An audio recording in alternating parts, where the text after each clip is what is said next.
Bakhmut, in eastern Ukraine. The latest front in Russia's relentless war. 71,000 people used to live here.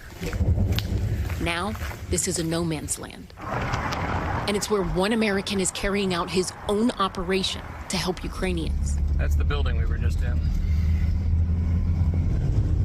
He's documenting scenes like these on social media, where he's known as Bakhmut Brad.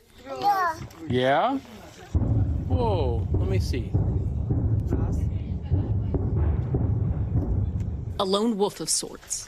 Hello? Taking rescue calls when others can't or won't.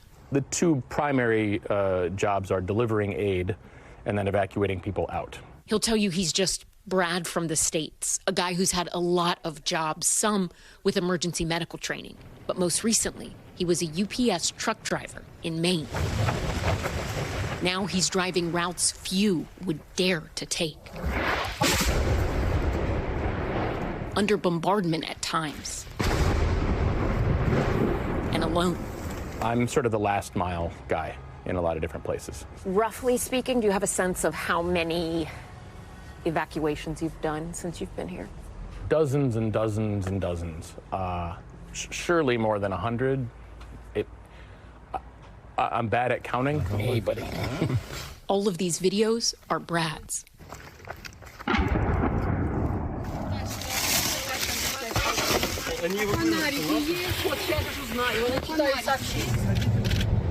Probably went up and over that thing. Snapshots of a humanitarian mission few back home could imagine. I've just gotten a call about a wounded person next door to an evacuation that happened recently. This was Brad's Thanksgiving. Hello?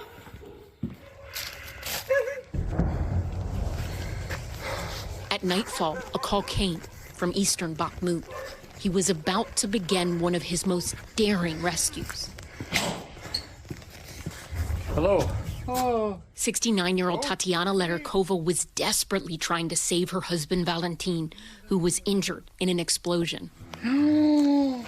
She tried to stop the bleeding with tourniquets and kitchen rags. Doctor. We have to go to a doctor now. Brad tried carrying Valentin on his back, but couldn't do it alone.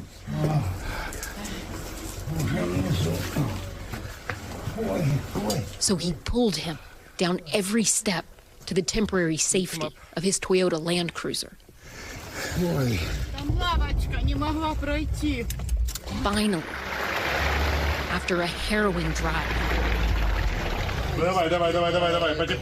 they made it to a hospital. There was little time to spare. Today, Tatiana is in western Ukraine. The memories of that night still haunt her, except for one. Suddenly, out of nowhere, a voice on the street. Hey, hey, hey, a yell. Her husband of 48 years is alive. And she says it's only because of Brad. He is an unreal human, unreal. He is just an angel. I'm serious. It is impossible for a person. It is impossible for an ordinary person. I just thought that an angel had come. Brad is still in eastern Ukraine. Did you expect to be here as long as you have been? No, I did not. No, I thought I probably would have already been back by now. And he says he's not going anywhere. There are a lot of people who come in and go back out. Yeah, I feel on the hook. I mean, I keep looking at the need, I keep looking at the grief, I keep looking at the freezing cold and the emaciated animals and the medical injuries and on and on and on. His reason for staying is simple. Keeping his operation going is not. He runs off of donations and a belief encapsulated in the words of a Ukrainian poet, Ilya Kaminsky. And when they bombed other people's houses, we protested, but not enough. We opposed them, but not enough. In the country of money, our great country of money, we, forgive us, live happily during the war.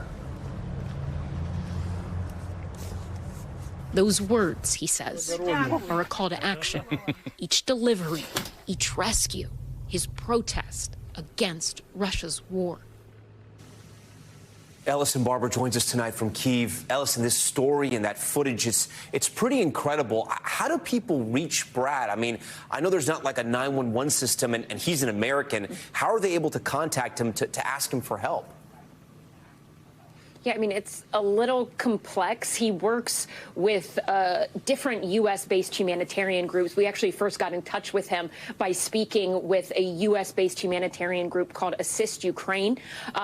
But at other times, you know, he is really just getting these calls by word of mouth. That specific rescue you saw in the piece on Thanksgiving Day, that was a perfect example. The woman who he rescued, she told us that she had picked up her phone, tried to call a bunch of different numbers to get help. Either the calls weren't going through because the cell service was down, or just no one was picking up. Ultimately, she said she ended up texting with the daughter of the mayor of Bakhmut, and the daughter somehow had Brad's number, gave it to her through WhatsApp, and then she reached out to Brad and sent him a text, gave him a call saying, I need help, and he came. So a lot of times he is just getting these calls out of the blue because he's been here for so long that people just know who he is. I mean, at times he's traveling into Bakhmut solely to make donations. He's picking up things that have been sent from the United States and then delivering them on the ground, getting in, getting out very quickly. But every time he does that, he's taking a risk. This city, Bakhmut, it is the site of some of the fiercest battles right now. Just 4 days ago, President Zelensky described this city as burnt ruins. The population there, it used to be 71,000. Now the regional mayor says it is less than 12,000. Tom? And Ellison, do we know how long he plans on staying there? And does he have the means to keep helping people throughout this war?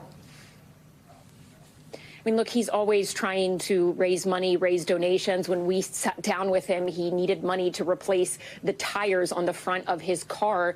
He sort of takes this day by day, but he told us he really feels compelled to do this. And he didn't think he would stay as long as he has, but he feels like he can't go home. And for now, Tom, he has no clear end date.